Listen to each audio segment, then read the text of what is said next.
O título da nossa mensagem é Evangelho, Graça de Deus. É único e simples assim.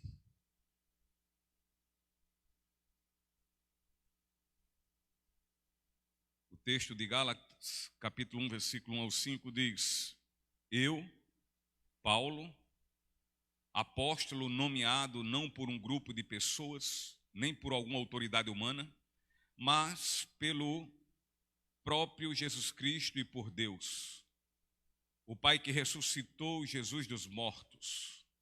Escrevo esta carta com todos os irmãos que estão comigo, às igrejas da Galácia.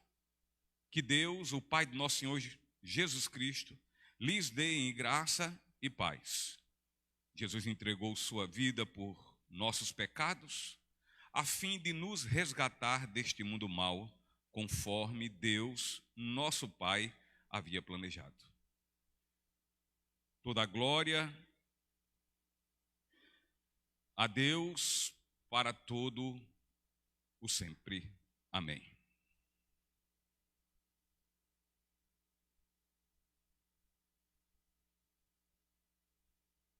Queridos irmãos, as muitas posições apresentadas quanto à vinda de Jesus ao mundo, ou seja, quanto à vinda do menino que nasceu em Belém, tem tomado rumos demasiadamente distorcidos. Cada vez mais tem piorado algumas posições tais como essa. E cada vez mais alguns têm se proposto a reverberar, a ecoar mais essas posições. Infelizmente, mas por outro lado, felizmente, porque a palavra se cumpre.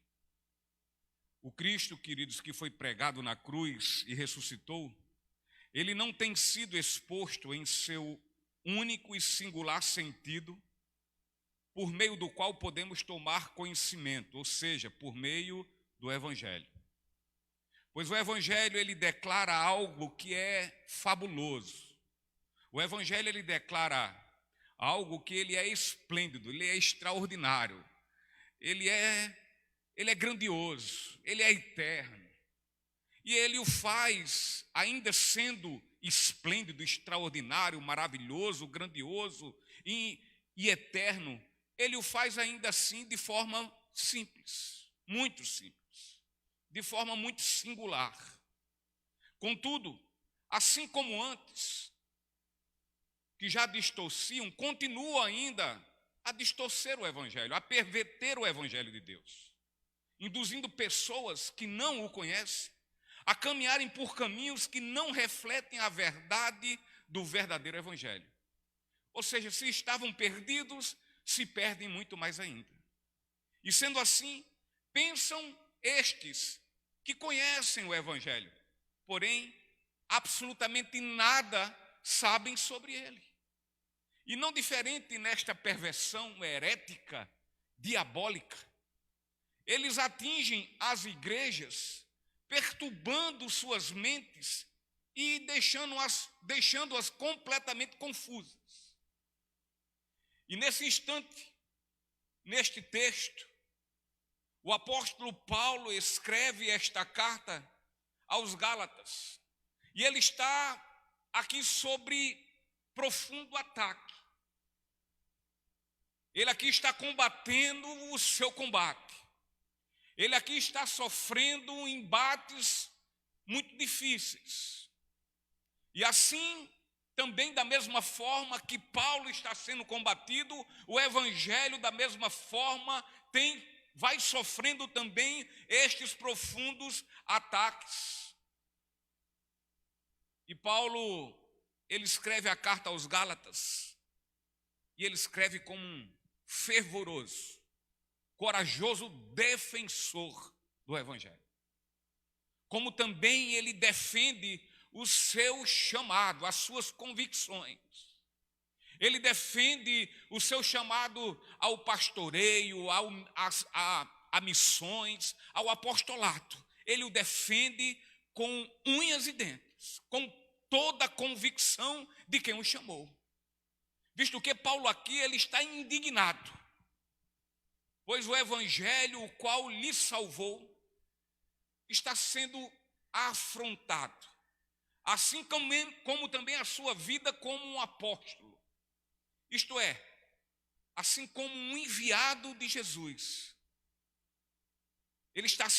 A sua vida está sendo atacada pelos religiosos judeus.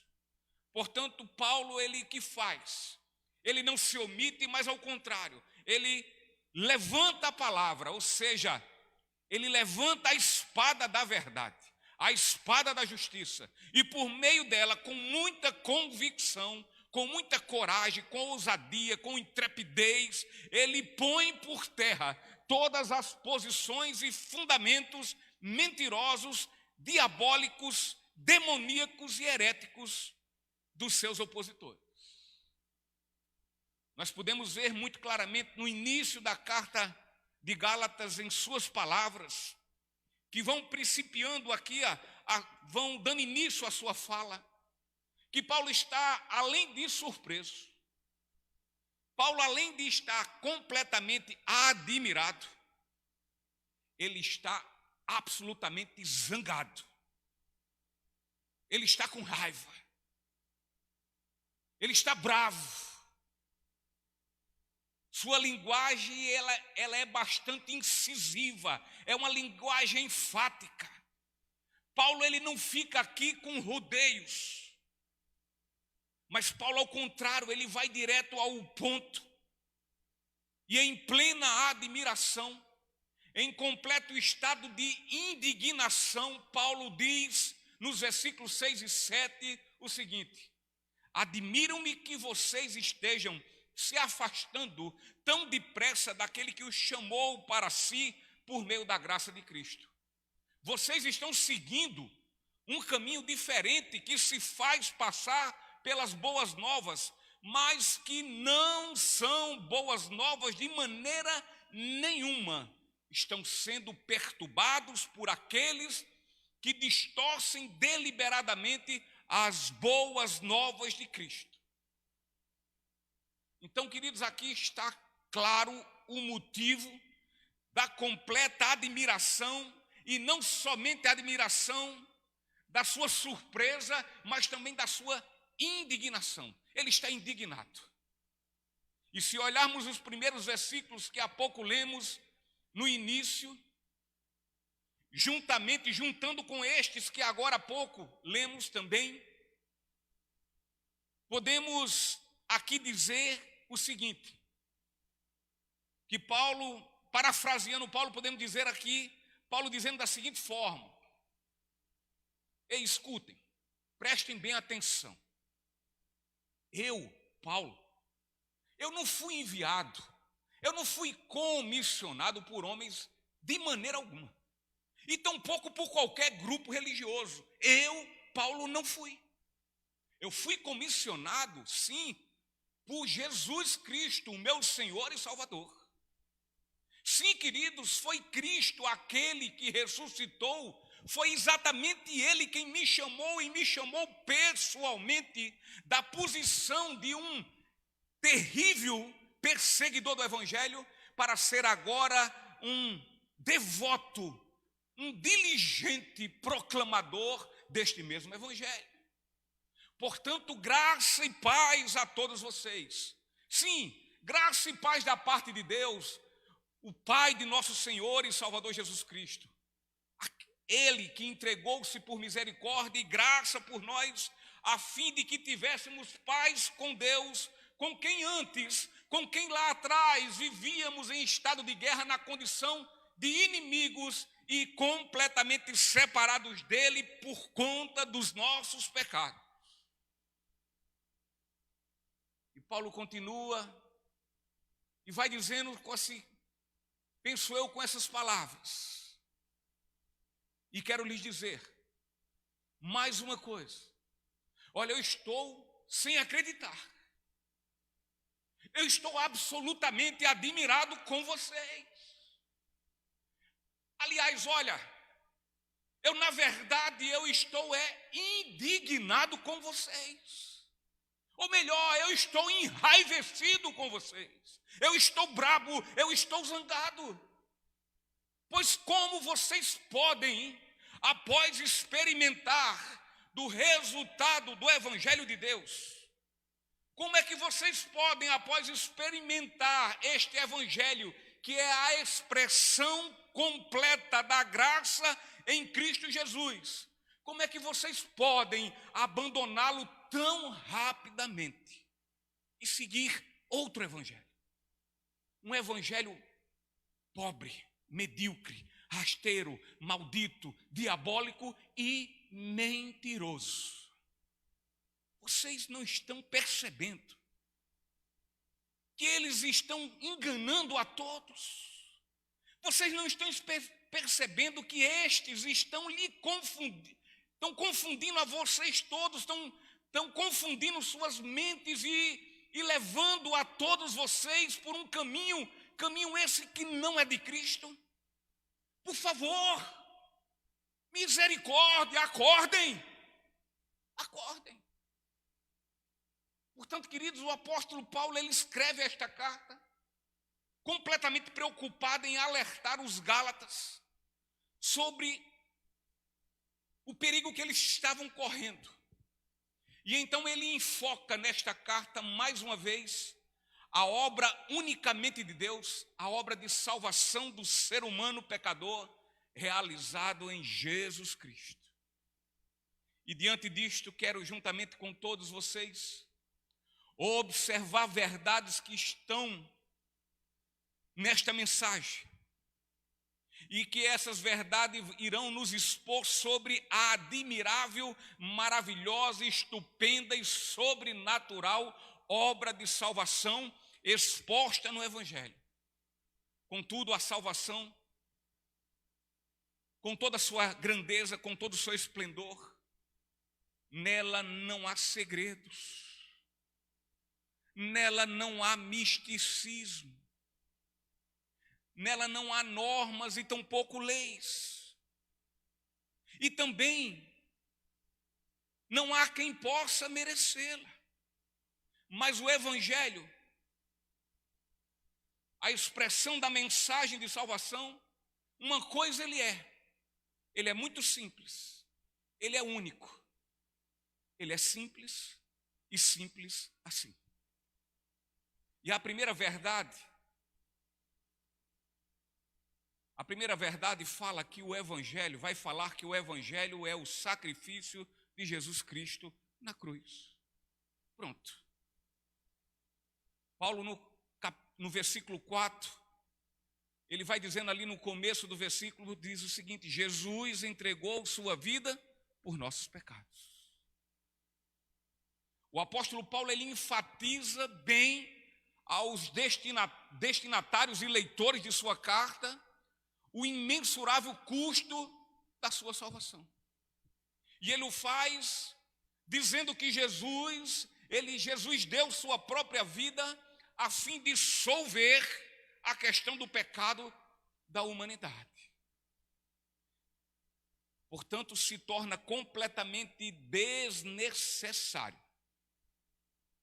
E olha, e não somente desnecessário, mas também impossível adicionarmos ou tirarmos qualquer coisa a tão estupenda e gloriosa obra. Ou ainda se torna completamente desnecessário pensar que de alguma forma nós podemos justificar os nossos pecados pela guarda da lei. Porque afinal, queridos, Jesus é o único e suficiente Salvador. Não há outro. Fora de Jesus não há salvação. Jesus, ele não foi pregado na cruz por obra do acaso. Não foi um caso de fatalidade. Tampouco porque Jesus era fraco, era completamente deficiente, ele era falível, não. Não foi porque Jesus era incapaz de reagir a este acontecimento, evidentemente que não. Cristo, queridos, ele não foi crucificado simplesmente porque Judas o traiu, quando lhe entregou por 30 moedas de prata. Queridos, a crucificação de Jesus não foi motivada por um tribunal completamente corrompido, cheio de grandes injustos e de muitas injustiças. Não foi por isso que o levou à sentença final completamente omissa e acovardada de Pilatos. Não foi nada disso. No Evangelho de João, no capítulo 10, os versículos 11, 17 e 18, eles vão dizer assim, versículo 11, Jesus fala: eu sou o bom pastor. O bom pastor sacrifica sua vida pelas ovelhas. O versículo 17 diz: o Pai me ama, pois sacrifico minha vida para tomá-la de volta. E o versículo 18, o Senhor Jesus vai dizendo: ninguém a tira de mim, mas eu mesmo a dou. Tenho autoridade para entregá-la e também para tomá-la de volta, pois foi isso que meu Pai ordenou. Então, queridos, esse eu sou que Jesus aqui fala é exatamente um dos títulos da divindade. Portanto, cada vez que nosso Senhor usou esse título, ele estava aqui afirmando categoricamente a sua igualdade com Deus Pai. Jesus, ele diz: eu sou o bom pastor que sacrifica sua vida pelas ovelhas. Querido, Jesus, ele morreu pelo seu rebanho, e como pastor desse rebanho, ele foi chamado para se colocar entre suas ovelhas e o inimigo destas ovelhas. Ele colocou-se entre eles, a fim de dar a sua vida morrendo de forma voluntária. Jesus, ele é o amado do Pai, portanto, o Pai o ama devido à sua plena prontidão em morrer e ressuscitar para que as suas ovelhas perdidas pudessem ser salvas. E a crucificação de Jesus aconteceu por sua plena obediência ao Pai, quando ele, de forma voluntária, ele se entrega por amor à sua morte e morte de cruz. Ninguém matou Jesus de forma deliberada. Antes disso,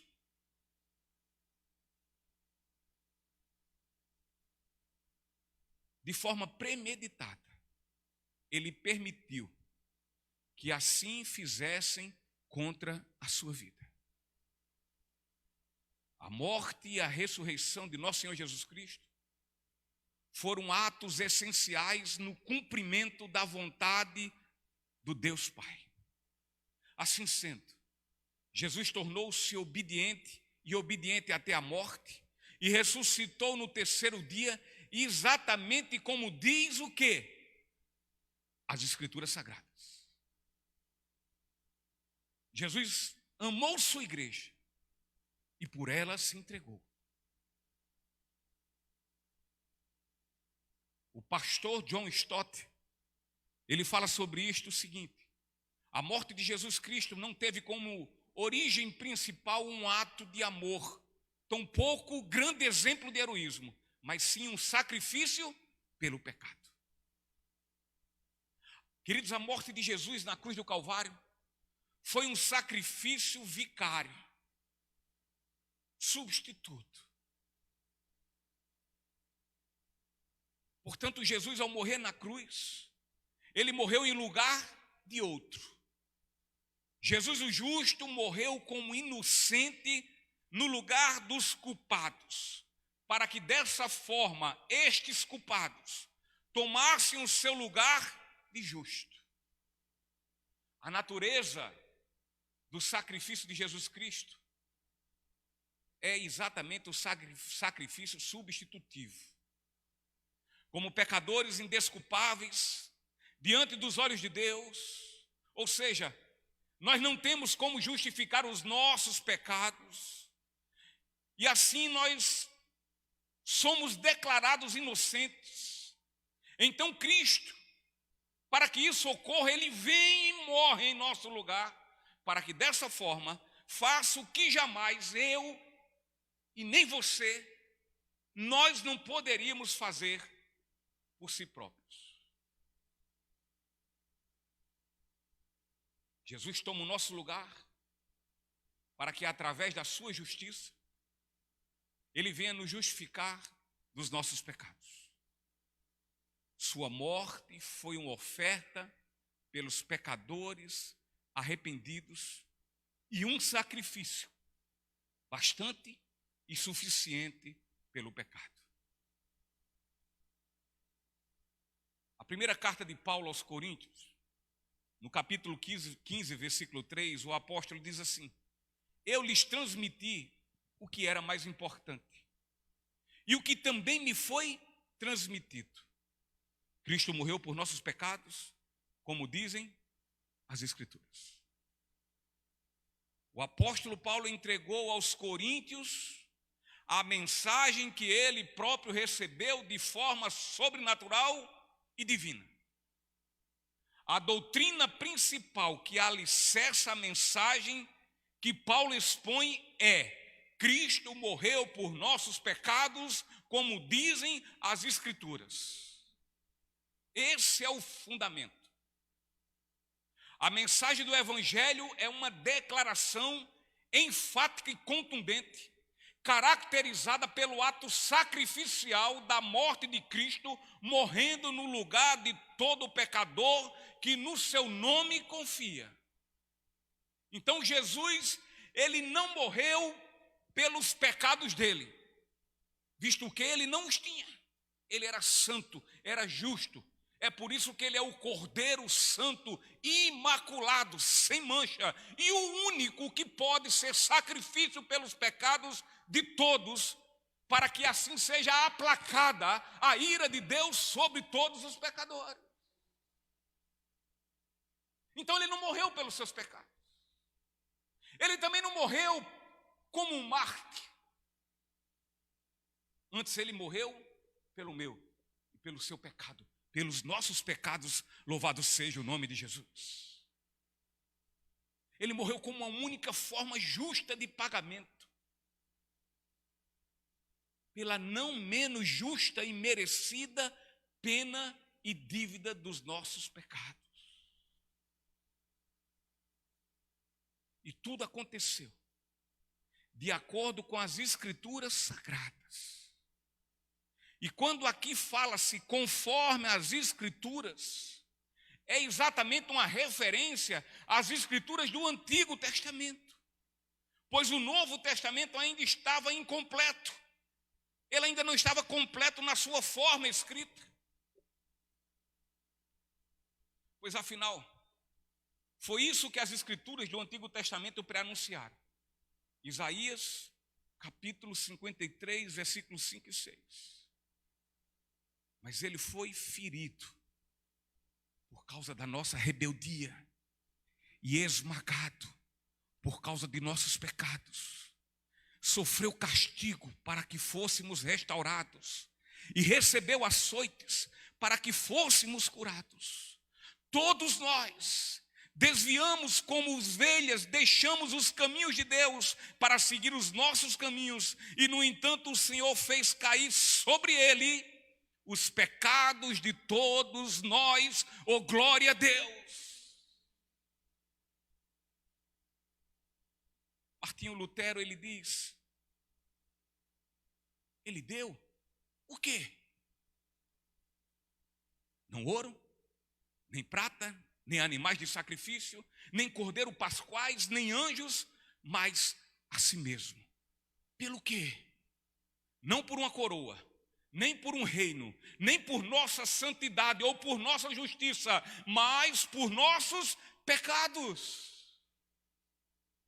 Portanto, queridos, embora seja o evangelho precioso, extraordinário, contudo ele é único e muito simples. A começar pela sua natureza e origem. O sacrifício de Jesus na cruz do Calvário. sem este sacrifício substitutivo, inexiste evangelho. Um evangelho que não enfatiza, que não deixa completamente contundente este sacrifício, não é evangelho, não vem de Deus, mas vem de Satanás. Portanto, todo que sobe num púlpito, ele pode pregar e proclamar tudo, mas se ele não falar em Jesus Cristo, se a sua ministração, se a sua pregação não terminar na cruz do Calvário, ele pregou tudo menos o evangelho. Menos o evangelho.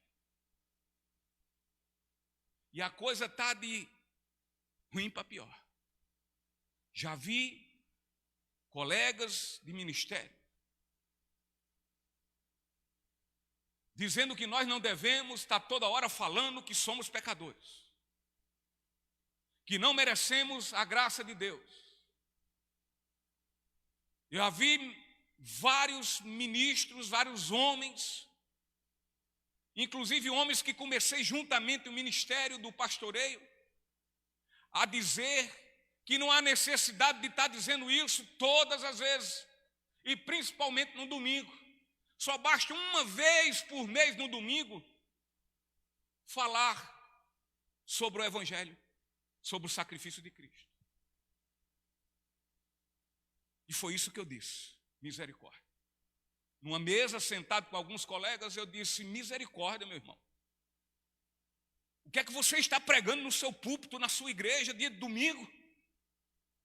Se você não pregar Cristo e Ele crucificado, você pode ter pregado autoajuda, o que for, mas uma coisa é certa, o Evangelho de Jesus Cristo, aquele que é poder para salvar, você não fez. Abra o olho.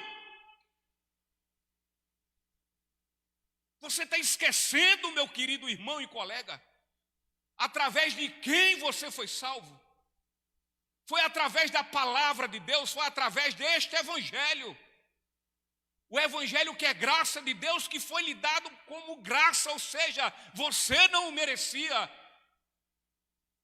E a exortação, a ordenação, a ordem de Deus a todos que foram salvos pela graça é que de graça recebam e de graça deem. E que instem essa palavra todo momento, de tarde, de noite, seja onde for, seja possível ou não, mas arruma um jeito e prega um evangelho. Mas assim está. Nunca vi tanta gente falando em reforma no Facebook da vida e nos Instagram. Reforma, reforma, reforma, Lutero e tal, e etc. Mas quando vemos essa mensagem, a reforma que foi feita, e não somente por Lutero, mas antes de Lutero e depois de Lutero, homens que morreram, que deram suas vidas para que esse evangelho, para que a reforma protestante acontecesse, para que pudesse haver avivamento em várias e várias nações. Não se ouvem mais pregações como as deles. Não se ouvem. Se ouvem pregações de autoajuda, teologia do coach, da prosperidade, da maldição hereditária e tantas outras coisas. Se não falarmos do sacrifício de Cristo, do Cristo crucificado e ressurreto, pregamos absolutamente nada. Não pregamos o evangelho, porque o evangelho sem isso não é evangelho. Segunda verdade.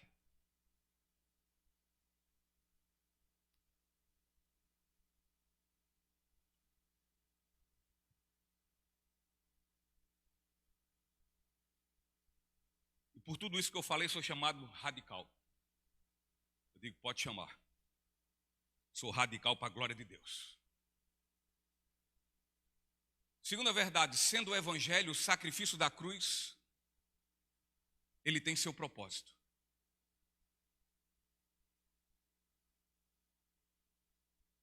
Ainda no versículo 4, o apóstolo Paulo vai dizendo, a fim de nos resgatar deste mundo mau. Primeiro ele diz a Jesus entregou sua vida por nossos pecados. E ele continua a dizer e fala que havia um propósito nesse sacrifício, para que nos retirasse, nos resgatasse deste mundo mau. O sacrifício de Cristo não é obra do acaso, não é uma coincidência, não foi um ato de heroísmo. O sacrifício de Cristo não ocorreu simplesmente, mais uma vez eu repito, porque houve a traição de um dos seus discípulos, o seu falso discípulo Judas, mas porque havia um propósito. Foi um projeto de salvação planejado na prancheta do coração de Deus desde a eternidade, antes da fundação do mundo. As ações de Deus, as vontades de Deus, sejam elas quais forem, inclusive as permissivas vontades, seguem seus cursos e ao fim culminam nos propósitos de Deus. Os propósitos de Deus, não há quem os impeça. E tudo isso para que o nome de Deus seja glorificado. Romanos 14, versículo 11, diz assim: porque está escrito, por mim mesmo jurei, diz o Senhor, diante de mim todo joelho se dobrará e toda língua confessará que sou Deus. Quer você creia, quer você não creia, Deus, através de sua palavra, ele diz que tanto um como o outro irá estar diante dele, irá dobrar os seus joelhos e por fim o glorificará, dizendo: só o Senhor é realmente Deus.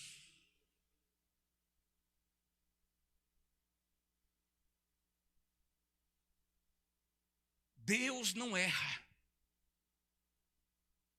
Deus, ele não age sem um propósito.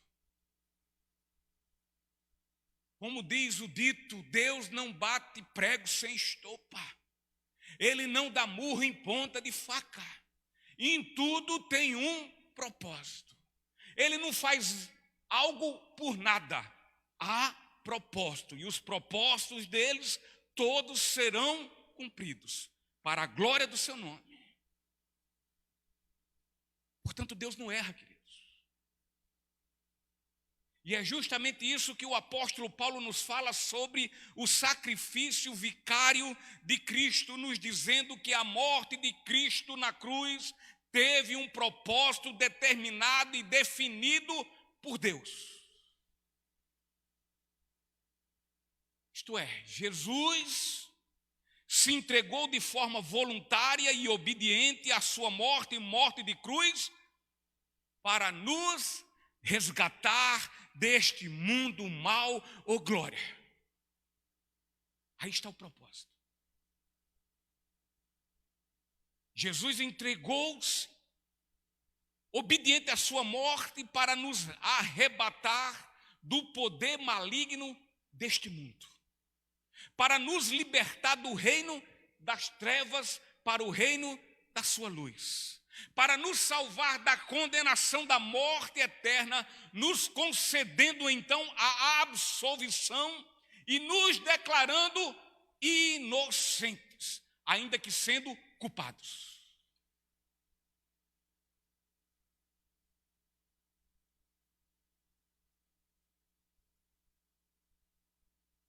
Mas nós somos inocentados, não é por nossa justiça, mas pela justiça de Deus no seu Filho Jesus Cristo. De outra forma, culpados culpados. O Evangelho é um ato exclusivo de Deus, em que Ele nos liberta e, portanto, o Evangelho é uma emancipação de um estado de completa escravidão. O Evangelho, queridos, é uma carta de alforria da servidão do pecado para todo que nele crê. É feito livre. Não livre para fazer o que quiser, mas livre para fazer o que o seu Senhor agora, Jesus Cristo, quer que você e que eu faça, e que eu venha fazer.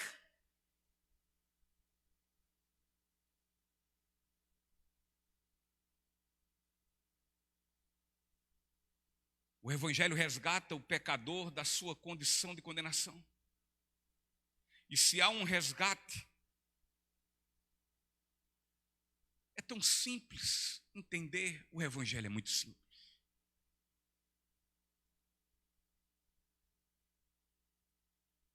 Há uma tormenta de chuva muito grande. O rio transbordou e deixou ilhado uma pessoa no meio dessa correnteza fortíssima, aonde ele está seguro por absolutamente nada, ou seja, seguro por algo que é inseguro, e que está prestes a ser levado por essa correnteza e morrer afogado. Ele precisa de quê? De ser resgatado. Ele precisa ser salvo. Portanto, se há um resgate, isto deve-se porque alguém está em situação de profundo perigo e nada este pode fazer a respeito. Ou seja, todo que está nessa condição, todos são incapazes de livrar-se dessa situação. Quando se precisa de resgate, é sinal que nada se pode fazer mais. Nada nós podemos fazer. Portanto, aqui está, de forma clara, o reflexo do Evangelho. Ele aqui reflete o que ele é de fato. E ele é o sacrifício substitutivo de Cristo representado por sua morte na cruz. E para quê? Com qual propósito? O propósito de resgatar o pecador das mãos de Satanás, de resgatar o pecador desse mundo tenebroso, cheio de crueldade, maldade, tragédia, tentação e muito engano.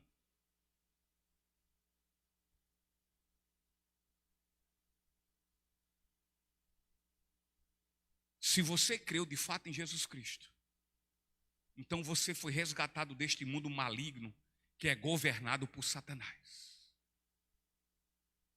Vale salientar, esse mundo que está aí fora, e que os nossos olhos têm brilhado por ele, e que temos amado ele muitas vezes mais do que a Jesus Cristo. Lembre-se que este mundo, o governante, o príncipe dele é Satanás, o inimigo da minha e da sua alma. Lembre-se disso.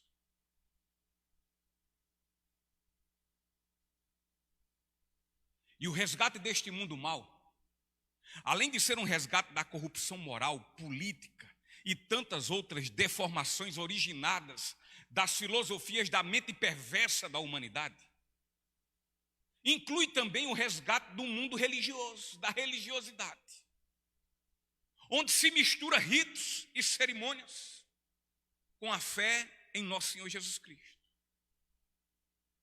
E isso sabe para quê?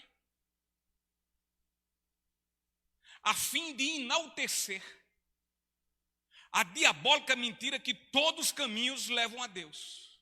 O importante é você crer. Não importa qual é a sua fé. Não importa em que você fundamenta a sua fé. Mas se for por aqui, está salvo. Se for por aqui, chega a Deus. Se for por ali, também vai. Mas a fé cristã, a fé que nós cremos, ou não cremos na fé cristã? Nós cremos no credo apostolado dos apóstolos. Amém? ele diz que só há salvação por Cristo, e Jesus Cristo, ele diz, só há um caminho, e ele é o único caminho que vai a Deus. Mas querem deturpar, querem menosprezar, querem minimizar, querem anular o sacrifício da cruz. Não basta só Cristo ter morrido como sacrifício pelos pecados de todos que creem no seu nome. Tem que ter mais alguma coisa. Tem que ter o óleo ungido. Tem que acreditar que o Papa é o papapá da fé. Que é perfeito, que é santo, que não tem pecado. Tem que acreditar que o pastor é o mais ungido de todos. E não toquem nele. Porque senão você sai debaixo da proteção espiritual do pastor, e aí você está acabado, é inferno puro.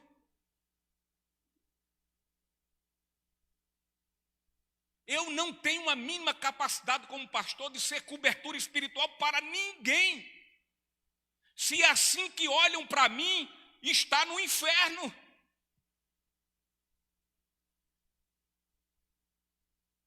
Assim como todo crente, eu também preciso estar debaixo de Cristo. Somente dele.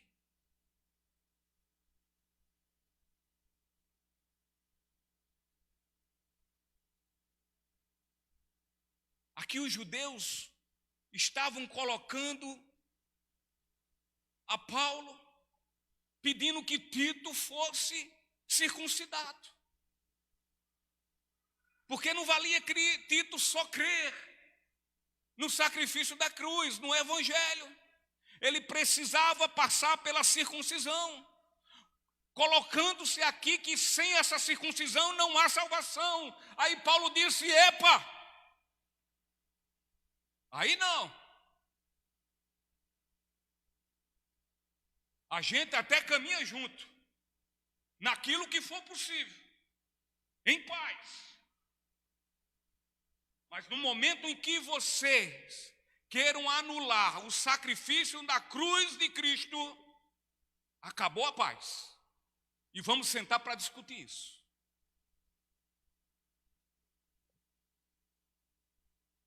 Foi quando houve o primeiro concílio de Jerusalém, e ali homens de Deus sentaram-se e verificaram que a única circuncisão que deve existir para que um seja salvo é a circuncisão no coração, feita pela fé no Cordeiro Santo de Deus. Só e somente só. Você não é salvo por conta do seu dízimo, você não é salvo porque você faz parte da relação da igreja, porque você foi batizado. Agora oramos por uma lista onde a maioria ali eu batizei, estão tudo no mundo.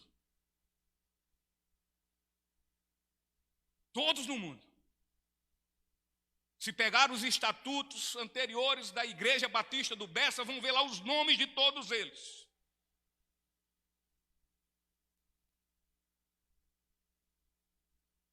Foram batizados, desceram as águas.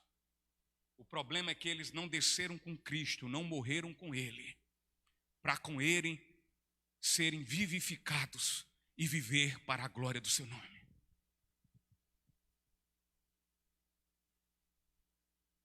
E Jesus, ele deu-se de forma justamente porque todo ser humano, queridos, é incapaz de se livrar desta condição miserável e deplorável de condenação pelos seus pecados. Agora eu gostaria, diante dessa segunda verdade, salientar aqui ainda 2 pontos quanto ao Evangelho em sua natureza e no seu propósito.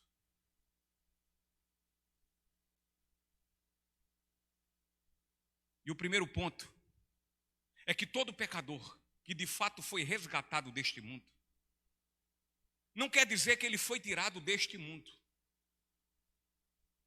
mas significa não ser mais escravo dele e do seu corrupto e deplorável sistema. Ele antes amava esse mundo. Quando ele foi resgatado do mundo, ele agora não ama mais o mundo e o seu sistema. Ele agora o que ele ama é fazer a vontade de Deus. A alegria que ele tem é de fazer a vontade do seu Senhor e Salvador. E a maior tristeza que ele tem é quando ele não faz. E este que foi resgatado, ele tem um sentimento dentro de si que quando ele peca contra Deus, quando ele não faz o que é a vontade de Deus, lá dentro a tristeza é tão grande que ele prefere morrer.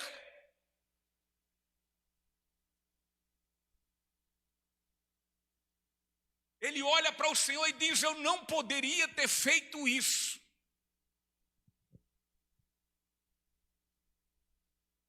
Ele não ama mais esse mundo. Mas o problema é que hoje a igreja tem amado este mundo. Muitos que dizem ser igreja amam esse mundo. Muitos que dizem ser igreja falam que amam ao Senhor, mas têm amado mais esse mundo. Tem tempo para o mundo, mas não tem tempo para o dono da igreja. Ou seja, tem tempo para o príncipe desse mundo, mas não tem tempo para o Rei da Glória, o Pai, o dono dessa igreja.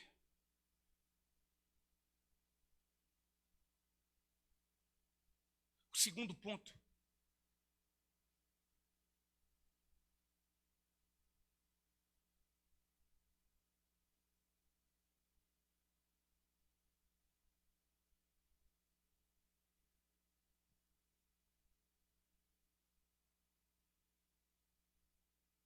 É que o Evangelho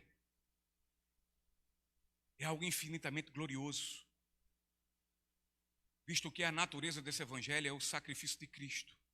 Agora, o seu propósito é resgatar o pecador dos seus pecados.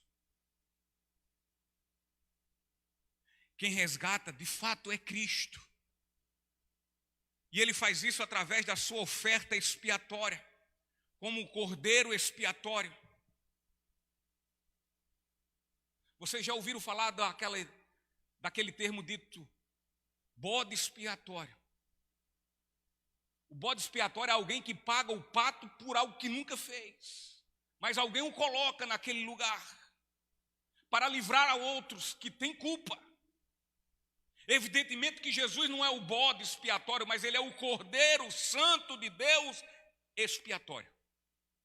Aquele que pagou a nossa conta impagável de pecado, sem dever nada, visto que ele é santo. Ocorre, queridos, que aqueles que foram resgatados pelo resgatador são os mesmos que por natureza antes do resgate eram seus inimigos. E o propósito do Evangelho, que é retratado pelo sacrifício da morte de cruz, tem por propósito resgatar o pecador das trevas para a luz e do inferno para o céu. Mais uma vez,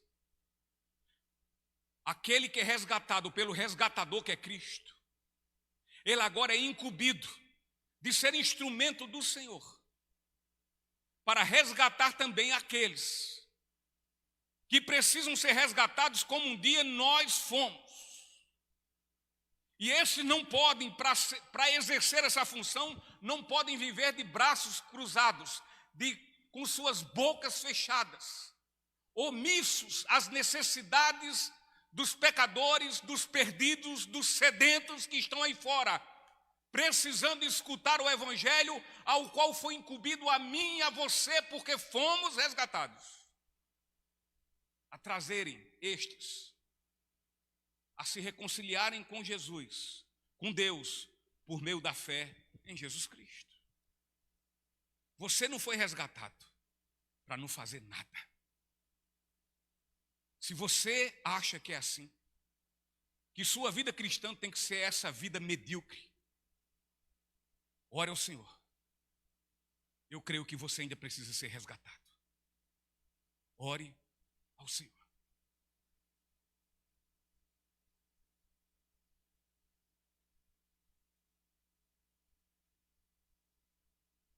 Eu falava ainda há pouco, estava ali fora. Nossa irmã Ivonete perguntou: o senhor está meio assim, olhando meio que no vazio?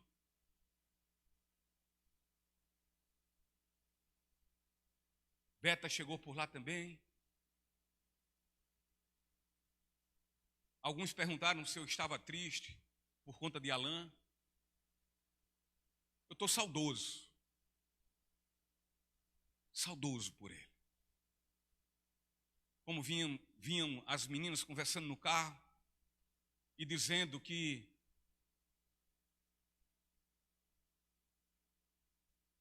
iam ter muitos momentos de saudades, tem muita coisa aí colocada no Facebook que traz as lembranças, muitas coisas.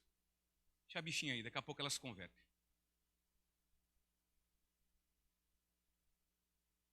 E a gente vai ficando lembrando e sentindo saudades de fato. Agora deixa eu dizer uma coisa, meus irmãos. Ou então mato logo ela aí.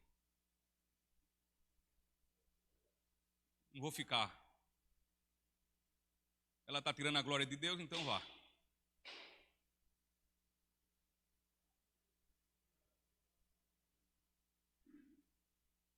Pronto? Eu disse: não foi isso. Sabe o que acontece? Eu, desde que comecei a preparar essa mensagem, e hoje pela manhã, ontem eu já tinha lido, feito as várias leituras. No dia de hoje eu terminei, mas já terminei com lágrimas nos olhos. Não foi tristeza, foi alegria. Porque me lembrei do que essa graça fez na minha vida. Algo que, na verdade, eu luto para nunca esquecer. Eu me lembrei daquele homem perdido que era. E que essa graça me achou. Aliás, foi ao meu encontro. E abriu meus olhos, o entendimento da minha mente, mudou os meus pensamentos. E me deu uma mente de Cristo. Passei a tarde toda me lembrando, escutando o louvor que daqui a pouco nós cantamos. Eu, inclusive, partilhei esse louvor com a igreja. Quando foi uma hora da tarde, mais ou menos, eu saí, fui comprar o almoço e sentei num canto lá e fiquei aguardando o meu almoço chegar, a minha encomenda. E o local tinha muitas pessoas, eu acho que pensaram: aquele rapaz deve estar passando maus momentos, porque eu chorava escutando esse louvor que fala sobre essa graça que veio ao meu encontro quando eu era perdido. É algo inigualável, essa graça. E ela é tão boa que eu quero, mais do que nunca, levar os outros. De sexta para cá foi cansativo demais. Mas sábado eu tinha que ir para lá, atender o pedido da mãe e do pai de Alain e do seu irmão. Mas, em primeiro lugar, eu tinha que ir para lá, pregar o evangelho, para que o nome do Senhor fosse glorificado. Primeiro de tudo, é aquela história: ai de mim se eu não pregar. Ou seja, se eu não pregar, é como se faltasse oxigênio. É melhor morrer. Se não me deixar pregar, eu vou morrer. E sabe por quê, queridos? Porque o propósito dessa graça foi segundo a soberana vontade de Deus, a sua infinita misericórdia, a sua grande bondade e compaixão, me salvar, eu que não merecia.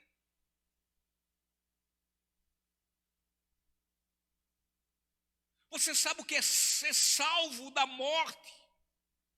Mas eu estou falando da morte eterna.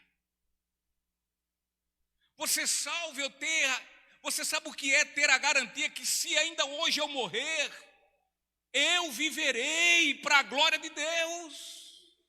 A morte não me vencerá, mas não porque eu posso, porque Cristo a venceu.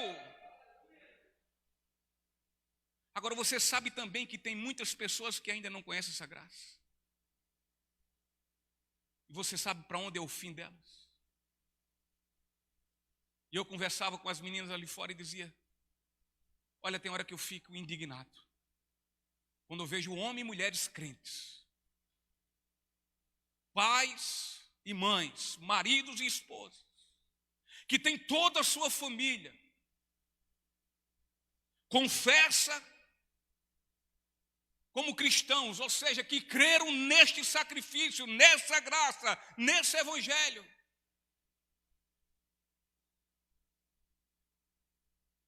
E são omissos com a obra do reino de Deus. Falam assim: eu e minha família, enchem, inflam os seus pulmões e dizem: eu e minha família servimos ao Senhor. Como? Sabe qual é o maior desejo da minha vida? Eu tenho um encontro com meu Senhor e Salvador Jesus Cristo. O encontro no céu. Seja pela morte ou se Ele vier me buscar. Quando chegar o seu dia. O segundo maior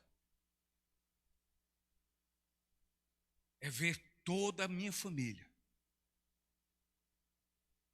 confessando Jesus Cristo como seu único Senhor Salvador. Mas não é para mim estar andando e passeando para a praia com eles, não.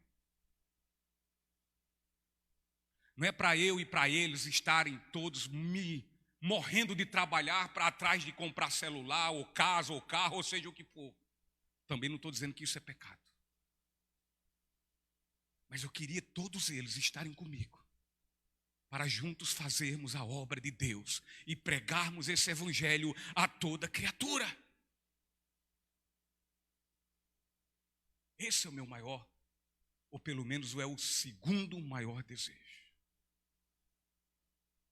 E tem gente que tem marido, mulher, filho, filha, cunhado, genro, nora,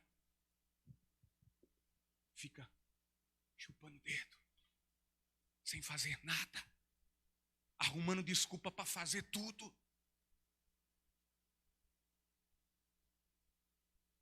Eu não posso por isso, eu não posso por aquilo, eu não posso por aquilo outro, eu não posso por aquilo outro. Se o marido quer ser um fiel obreiro, a mulher não deixa, diz: ei, que é isso? A vontade muitas vezes eu já disse, uma vez eu disse a uma irmã em Cristo, que não deixava o marido trabalhar na obra. O banana do marido dela, porque é um banana. Eu disse: você queria onde? Seu marido do jeito de antes? Dentro dos prostíbulos, dos cabarés da vida, lhe traindo, sendo irresponsável dentro da sua casa, é isso que você queria?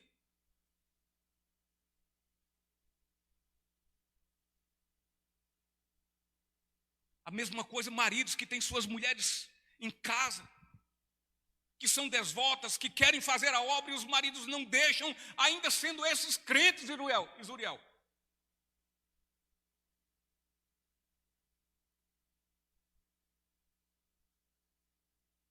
É feito de ter aquele ditado: muitos choram. Como é muitos choram porque não lhe dão? Eu agora esqueci.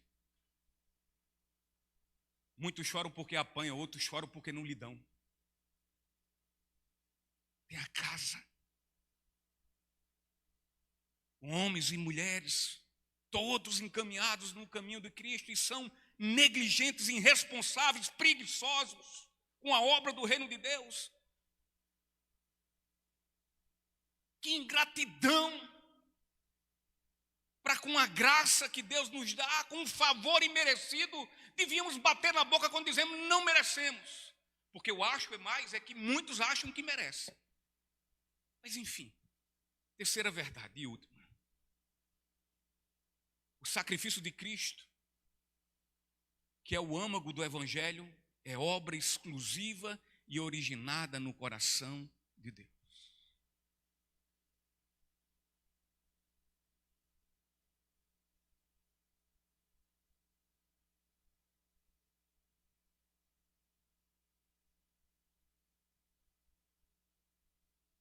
finalzinho do versículo 4 diz: segundo a vontade de nosso Deus e Pai.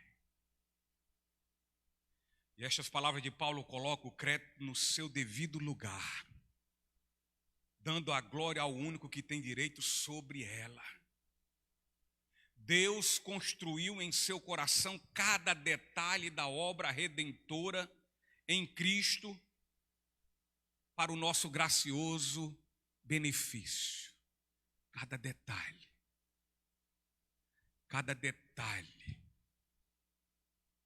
Minúcias de detalhe, Gabriel. Deus planejou na sua vida para você ser abençoado com a gloriosa graça de Deus. Cada detalhe.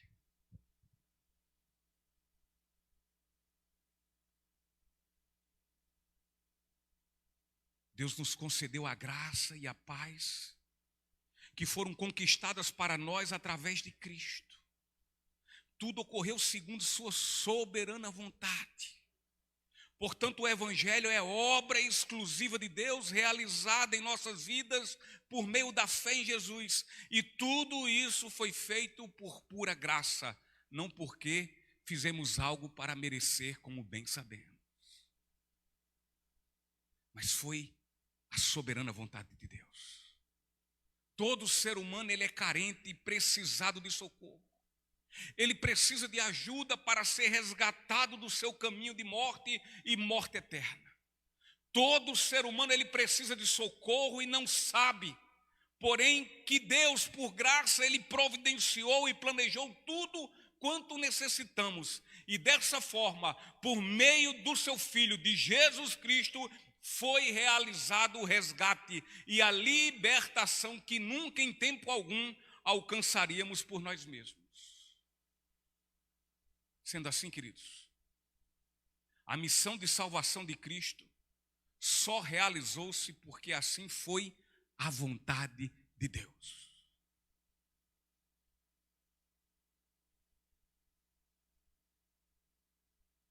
O Evangelho de João, capítulo 3, versículo 16 e 17, diz assim: porque Deus amou tanto o mundo que deu seu Filho único, para que todo o que nele crer não pereça, mas tenha a vida eterna.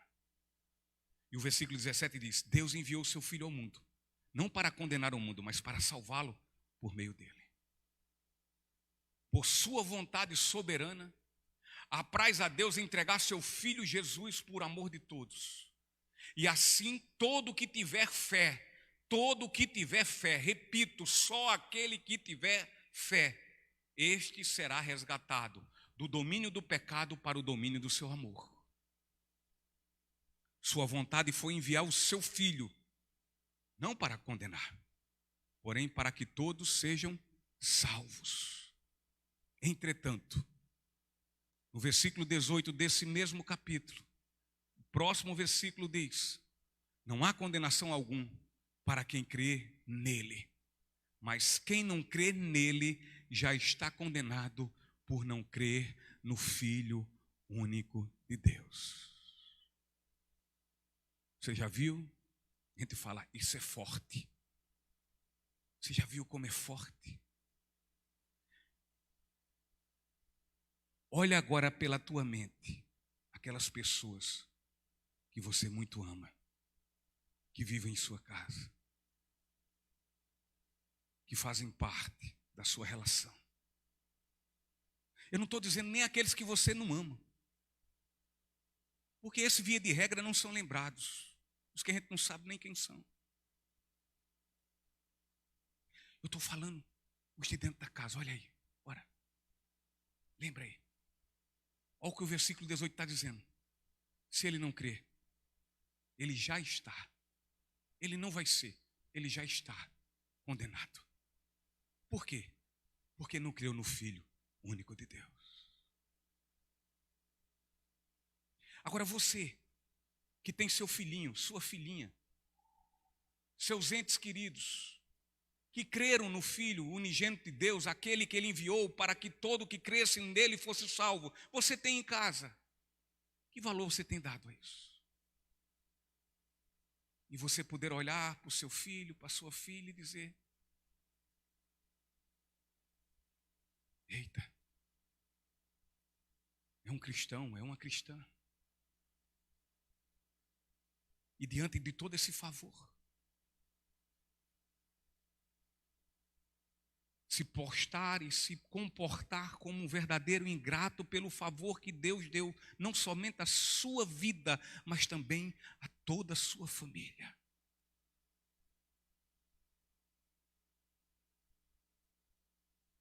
Porque é preciso ser salvo. A obra exclusiva da salvação de Deus para todo ser humano somente se realizará em sua vida e na vida de qualquer um através da fé. Sem fé é impossível agradar a Deus. O justo vive pela fé. E eu vou repetir, essa fé que o justo vive é porque é a fé que o salva. Se ele não tem essa fé, ele está morto, ele já está morto em seus delitos e pecados e condenado a arder no fogo inextinguível do inferno.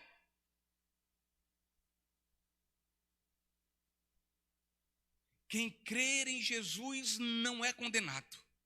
No entanto, quem nele não tiver fé, de plano, de imediato, já está condenado.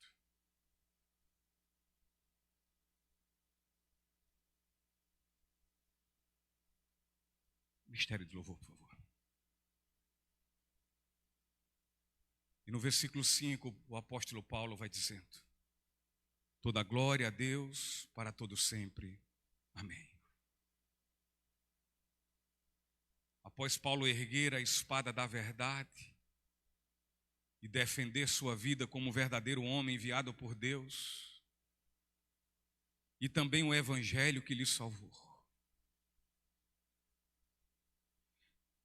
e diante de tão gloriosa obra de salvação, representada no sacrifício de Jesus, uma obra única e simples,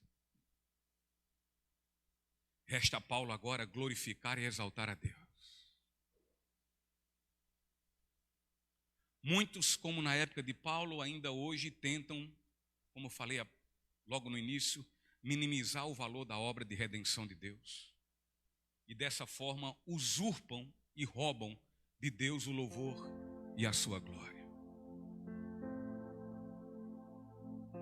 A igreja precisa ser assim. A liturgia tem que ser uma liturgia que agrade as pessoas.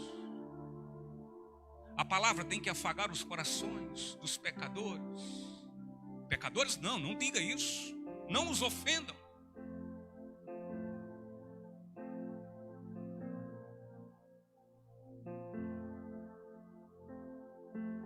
Os ar-condicionados têm que existir. Não podemos estar suando como estamos aqui hoje. Senão eles vão ficar querendo que o culto acabe logo, porque não estão aguentando mais o calor. E o calor do inferno.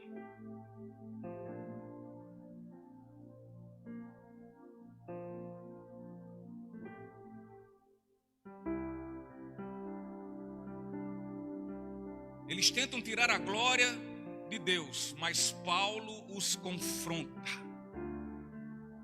Paulo era um crente macho. Não era feito um bocado de crente banana e pastor banana que tem por aí. Ele não abria mão das suas convicções, da sua fé. Ah, mas vão achar ruim. Hoje tem visitante. Ajeita a palavra aí para ver se vão ficando. A palavra é uma só. Ela é única e simples assim. Ora, o dono da palavra crucificaram. Avalie um miserável pecador da qualidade desse pastor. Mas faço eu as palavras de Paulo, estou eu aqui para agradar homens ou a Deus? Hoje publiquei uma citação sobre um momento de George Whitefield, quando a mulher chegou para ele e disse: pastor, toda vez que o senhor está pregando, que eu ouço pregar, o senhor sempre diz que eu tenho que nascer de novo. Por quê? Ele olhou para ela e disse: porque você tem que nascer de novo. Se você ainda está incomodado ou incomodada porque você ouve que precisa nascer de novo, é porque você de fato precisa nascer de novo. Porque quando você nascer de novo, você vai dar glória a Deus porque nasceu de novo. E quando você ouvir alguém dizer que tem que nascer de novo, você vai dar glória e aleluia e vai dizer: glória a Deus porque Ele me fez ser uma nova criatura. Feliz, alegre.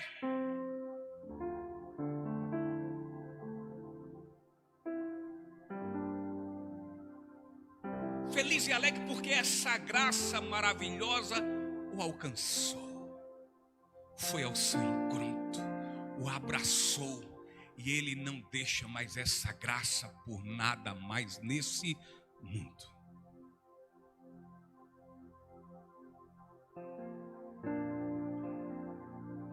Então muitos vilipendiavam da fala de Paulo. E pregavam um evangelho que não era o de Jesus Cristo, não era o de Deus, usurpando e roubando o louvor e a glória do Senhor. Mas Paulo vai lá e confronta, e aponta o dedo. E o faz, sabe como? Com o puro e verdadeiro evangelho.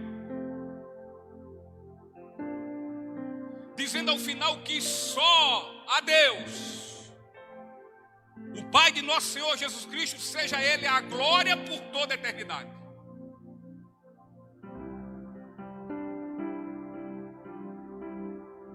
Segundo o Evangelho da graça, toda a glória da salvação do ser humano pertence único e exclusivamente a Deus e a nosso Senhor Jesus Cristo, só e somente só.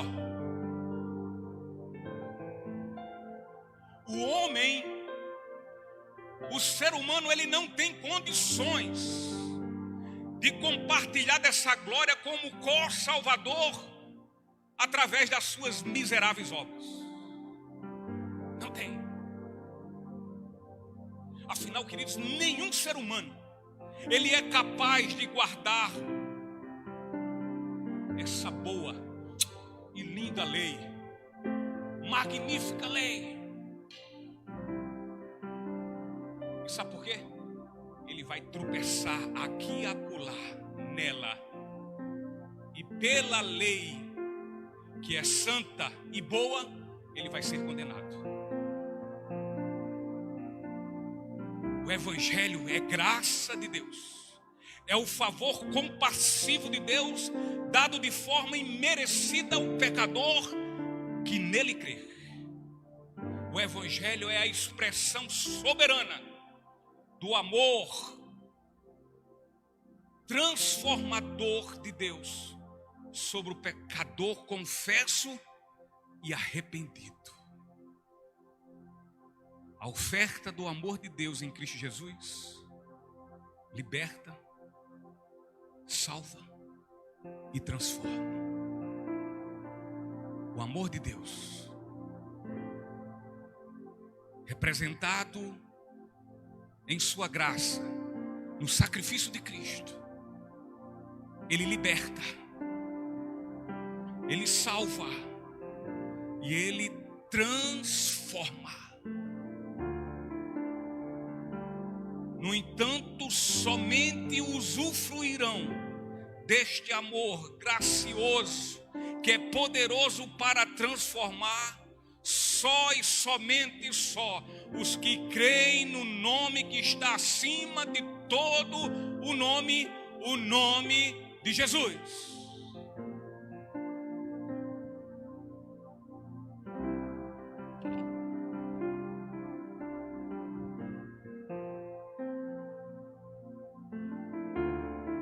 Você já foi transformado por este amor?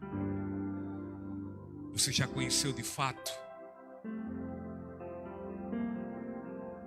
Cristo Jesus. Ele de fato é seu Salvador. Porque para ser seu Salvador, Ele tem que ser seu Senhor. E se Ele é seu Senhor, você não vive mais para você mesmo. Você agora vive para Ele. Para a glória dEle. Se você teve um encontro com Cristo, você foi liberto. Mas não liberto para libertinagem.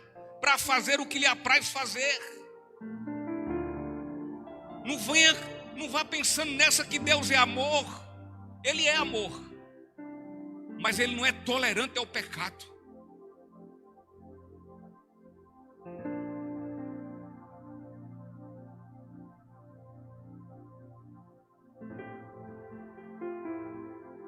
Agora, se você ainda não teve um encontro com Jesus, se você ainda não foi transformado por esse amor, se você ainda não teve um encontro com essa graça, se essa graça ainda não lhe abraçou e não lhe resgatou da sua condição de morte, de perigo, de morte e morte eterna,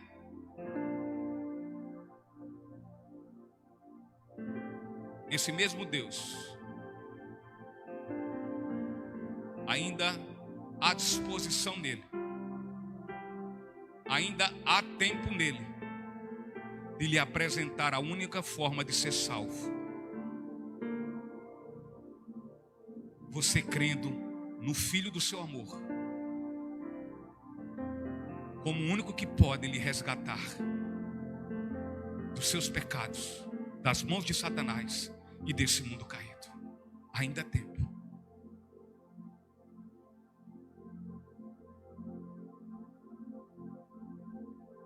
E para isso eu deixo para você que ainda não teve um encontro com Cristo,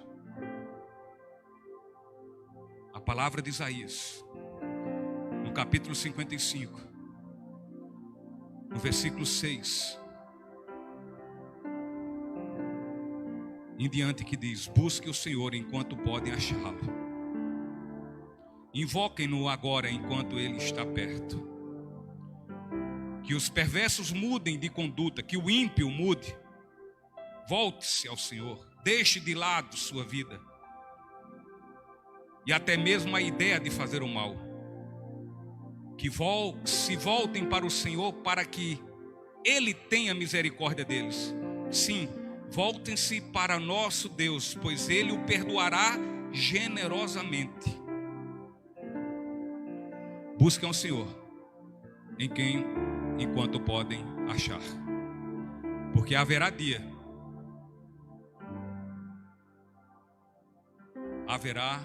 que já será tarde demais. Haverá o dia em que todos se dobrarão diante de Deus, se prostrarão diante dele. E aí crédulos e incrédulos irão olhar para ele e dizer: só o Senhor de fato é Deus. Aos que creram antes, tá beleza. Agora aos que não creram, vão reconhecer agora que Ele é Deus. Mas já vai ser mais tarde do que nunca. Eu convido você que experimentou dessa graça para se colocar diante de Deus nesse momento, levantando-se da sua cadeira e louvando a Ele por sua maravilhosa graça. A graça que nos libertou quando ainda éramos prisioneiros do pecado, de Satanás e desse mundo. E já não somos mais. Louvado seja o nome do Senhor.